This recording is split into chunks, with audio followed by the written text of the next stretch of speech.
Hello, everyone. I hope you're doing well and having a great day. I am here to do an intuitive chat about messaging that's been coming in, and it involves having a sound foundation.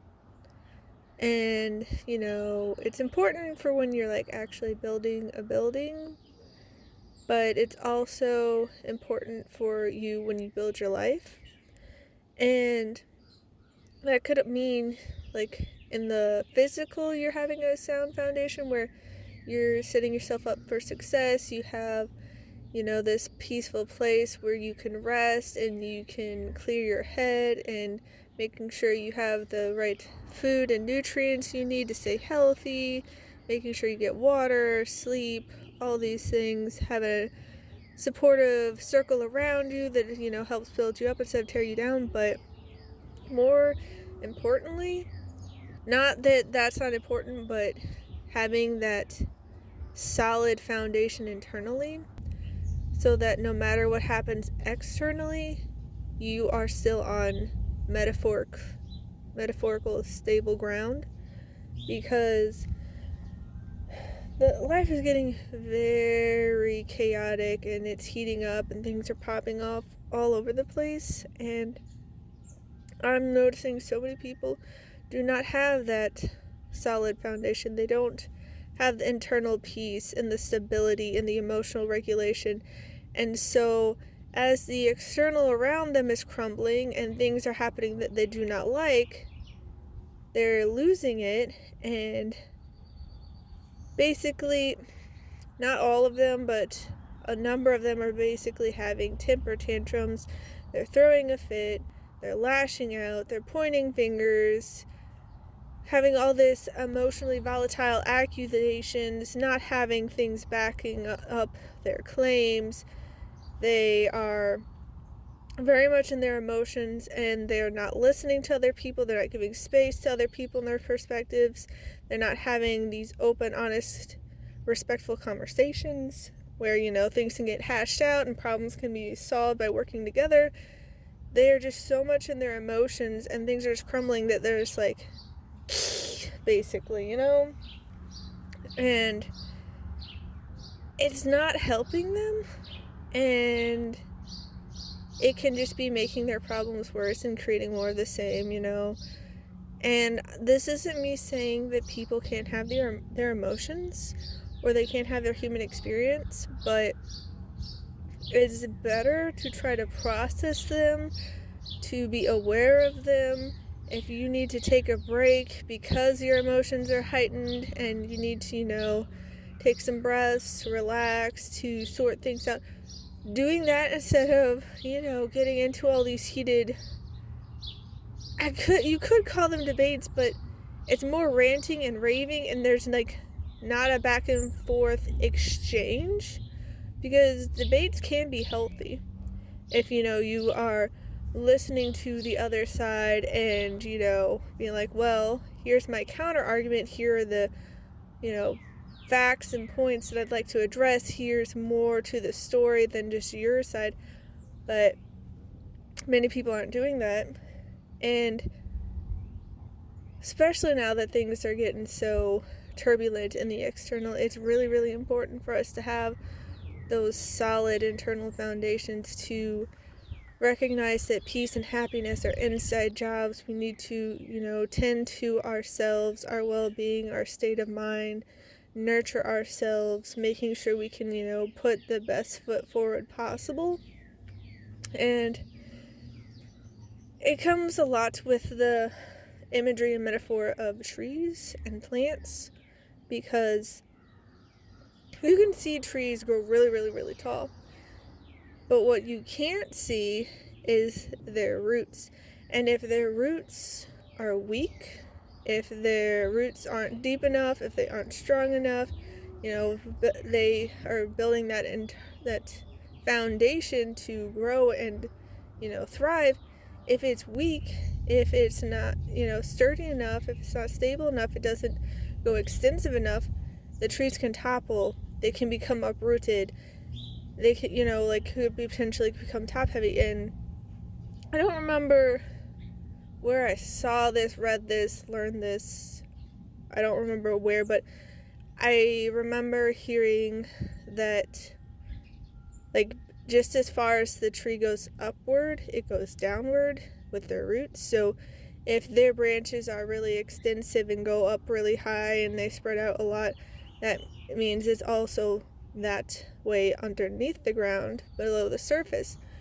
So along the lines of that metaphor, if we want to soar, if we want to thrive and reach these greater heights, become better and better versions of ourselves, to be able to do more and more things, we need to make sure we have that metaphorical root system as well, that we have that stable, strong, sturdy foundation so that we can reach those heights, so that when things come up, when storms roll in, when, there are all these challenges and hardships, we're able to weather them, we're able to overcome the adversity, that we don't crumble and, topple over and things fall down and they,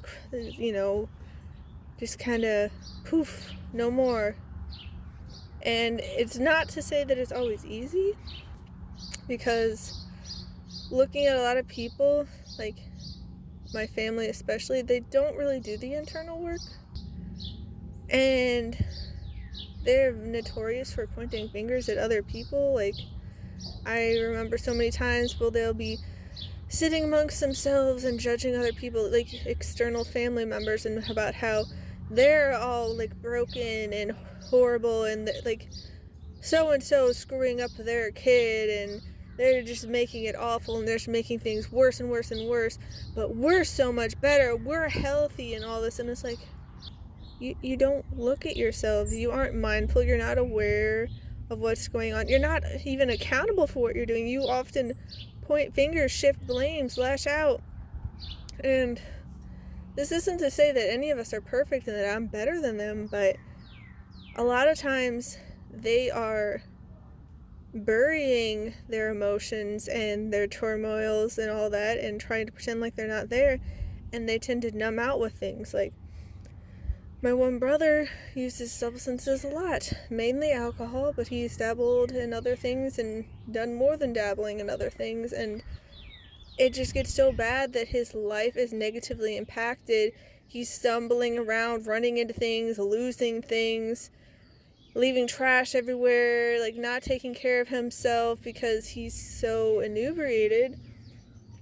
And somehow that's healthy. Somehow that's better than other people's. Like, and then the fact that like other family members enable that and just give him more and more like alcohol and stuff, like, that one has been sneaking into alcohol since he was little, ever since he first got a taste of it. And you're just like, he has a problem with it. It's like an addiction. Well, it's probably not like an addiction, I'm pretty sure it is. But that's a big thing with my dad's side of the family. A lot of them have issues with alcohol. And I also think that it might also be because there's a lot of undiagnosed neurodivergence on my dad's side. I know that I have 2 cousins that ended up getting diagnosed with ADHD. I know that my one aunt, as an adult, got diagnosed with autism and ADHD. And just knowing what I know from my extensive research for over a year, and just knowing signs, I'm not, someone who can diagnose, but it's like knowing what I know, it's like, yeah, there's probably lots of it in my family. And so, if you're not diagnosed, you can try to find other ways of coping. And that could be why it's so prevalent to, rely on alcohol, on my dad's side of the family especially. And like, it's really sad. And I'm not saying this in a place of judgment, because people need help, but if they don't even know to ask. But then if I do try to bring things up, like, they're not going to want to hear it. They don't want to listen to me in the first place. Like, I remember when, I want to say it was like my 7th or 8th grade party, my best friend since 6th grade had come over, and we were just chilling, and my siblings were being the terrorists that they like to be. Like, they've set the yard on fire, they've gotten into things, they've broken things, they've set stuff like, not the yard on fire, like other things on fire, like grills, like, and covers, and like they've gotten into lots of things.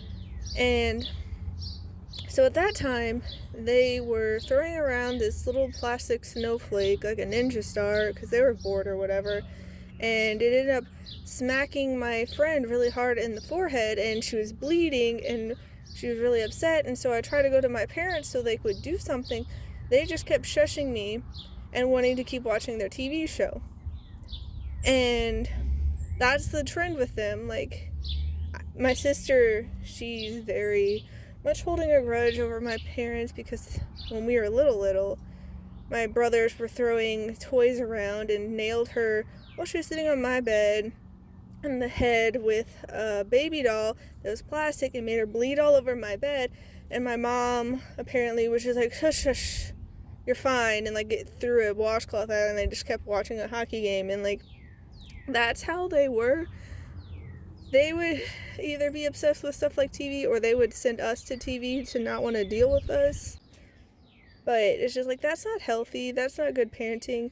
And like later, I brought it up with my mom, because I'm like, my friend's not coming over here anymore. And she's like, well, I noticed that. And it's like, it's because you didn't do anything about my siblings when they hurt her, and like didn't check on her or anything.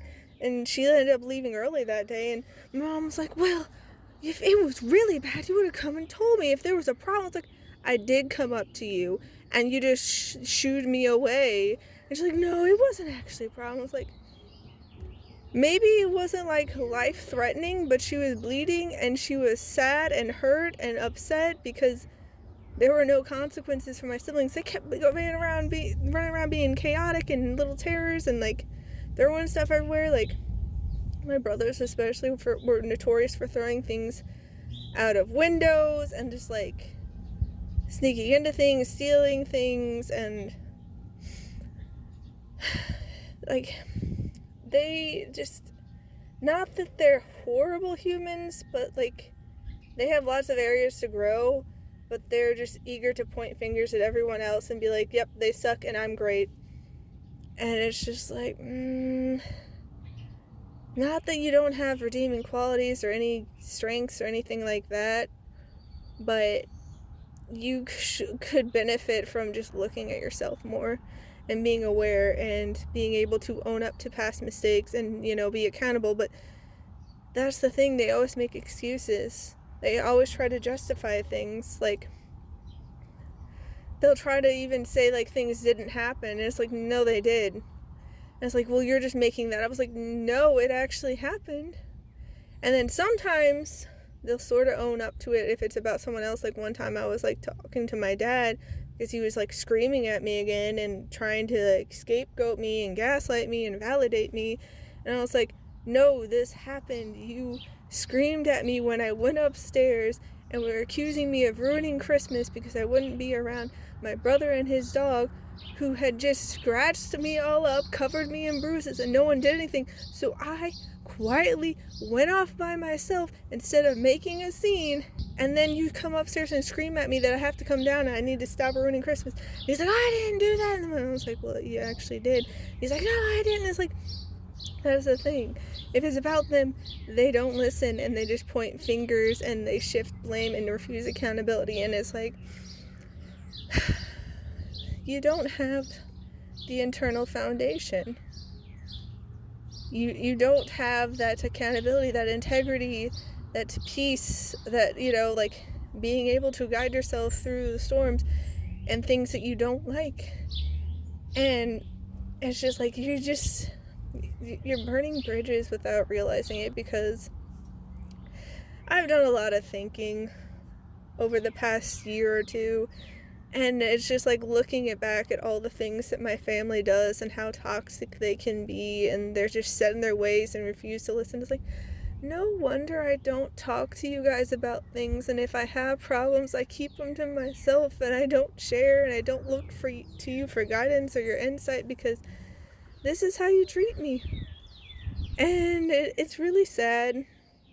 Like, I basically had to be the adult in my family ever since I was little. Like, I remember when I was in preschool at 4 years old, I would be changing my baby brother's diapers because my dad wouldn't get out of bed.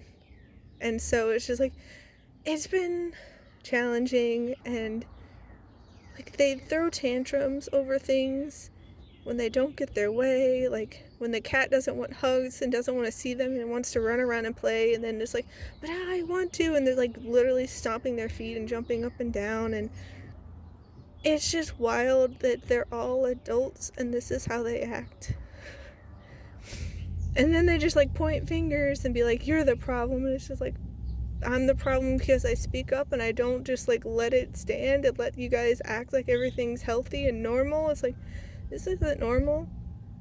The family is really cold and like broken, and it's just sad.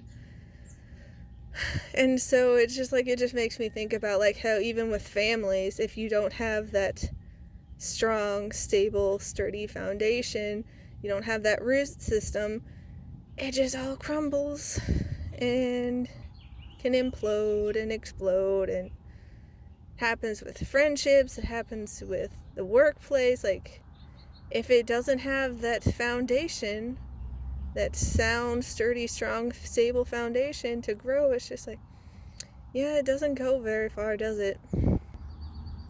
But yeah, just try to be mindful, guys, and work on your internal foundation as well as your external foundation, because things are heating up.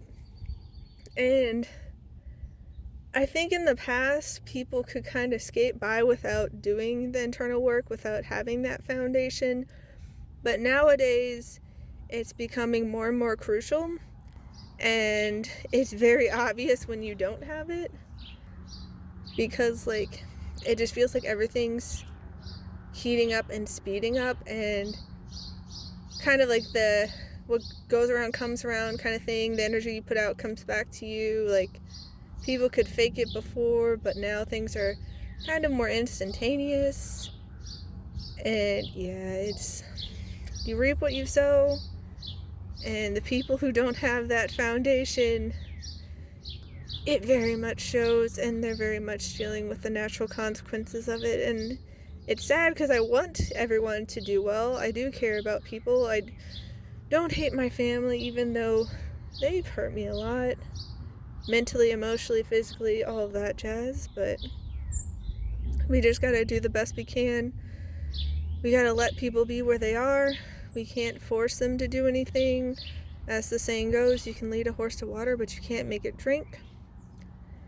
And as much as you can see their potential and where they could be and want to help them get there, if they don't want it, you're just fighting an uphill battle. And it could be, was it Prometheus, the one who had to push the boulder up a hill, and every day, at the end of the day, it would roll back down and he'd have to try all over again? Something like that. Prometheus probably wasn't it. That was probably someone else. But anyhow, that's the kind of energy. If the other party is refusing to change, is refusing to take accountability and be aware and mindful and all this, and they don't want it, you're having a losing battle, and your time, energy, and attention could be spent someplace else, someplace better that would be more helpful to you. And sometimes you just need to step away, walk away, detach, give space. And if the other party cares and wants to do better, they will come back and try to make amends. They will try to fill in that space once you give it, but you gotta let people be who they are and have their own timing. And it can suck because you care about them, but it's their life, it's their journey, and they gotta choose, you know? They're the author of their story, and they get to decide where that path goes.